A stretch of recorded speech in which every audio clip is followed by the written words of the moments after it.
High friends, welcome back to our channel. நான் இன்றைக்கி பருப்பு பணியாரம் எப்படி செய்கிறதுன்னு செஞ்சு காமிக்க போகிறேன். ரொம்பவே ஈஸியான ஒரு ஸ்நாக் ரெசிபி. எப்படி செய்யலான்னு பார்க்கலாம் வாங்க. இதுக்கு முன்னாடி நம்ம சேனலில் சப்ஸ்கிரைப் பண்ணாதவங்க பண்ணிவிட்டு பக்கத்தில் இருக்க பெல் ஐக்கான் கிளிக் பண்ணிக்கோங்க. நான் இப்போ 1 கப் இட்லி அரிசி, 1/2 கப் துவரம்பருப்பு, 1/4 கப் உளுந்து எடுத்திருக்கேன். இதை வாஷ் பண்ணி ஒரு 2 மணி நேரத்துக்கு முன்னாடி ஊற வச்சுக்கோங்க. ஊற வச்சுட்டு அரிசியும் பருப்பையும் ஒன்றா சேர்த்து அரைச்சிட்டு அதுக்கப்புறம் உளுந்து அரைச்சி அது கூட மிக்ஸ் பண்ணிக்கோங்க.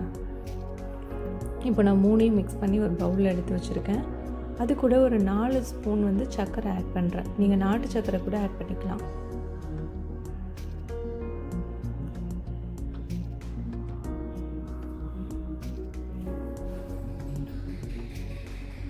சர்க்கரை ஆட் பண்ணிட்டு அதுக்கு தேவையான அளவு லைட்டாக நான் உப்பு சேர்த்துக்கிறேன். கூடவே ஜீரகம் சேர்க்குறேன். இப்போ இது 3ஐயும் சேர்த்து நல்லா மிக்ஸ் பண்ணிக்கோங்க.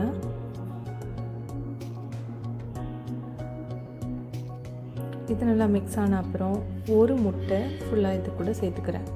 இந்த அளவுகளுக்கு ஒரு முட்டை கரெக்டாக இருக்கும். நீங்கள் இன்னும் கொஞ்சம் அதிகமாக பண்ணுறீங்கன்னா எல்லாத்தையுமே டபுள் ஆக்கிக்கோங்க.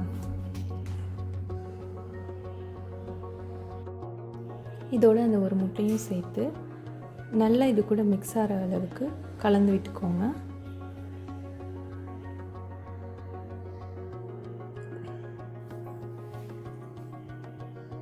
இது நல்லா மிக்ஸ் ஆனால் தான் அந்த பருப்பு பணியாரம் கரெக்டான அளவில் வரும்.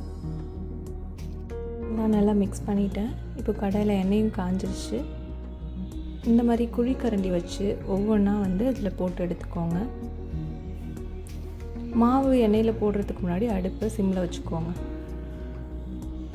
இது ஒரு மீடியம் ஃப்ளேம்லேயே வந்தால் தான் நல்லாயிருக்கும். இல்லைன்னா மேலே கருகிட்டு உள்ளே வேகாமல் இருந்துடும்.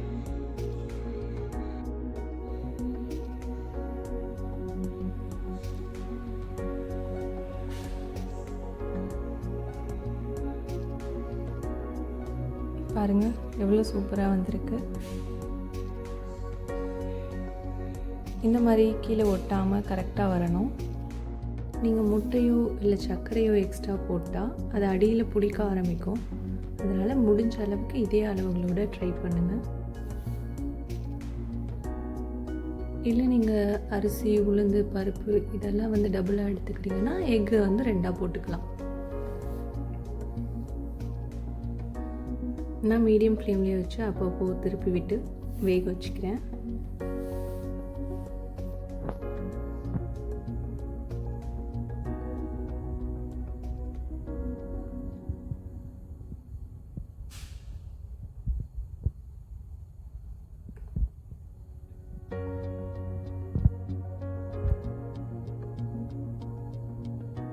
ரொம்பவே சூப்பரான சாஃப்டான ஒரு பருப்பு பணியாரம் ரெடி ஆயிடுச்சு.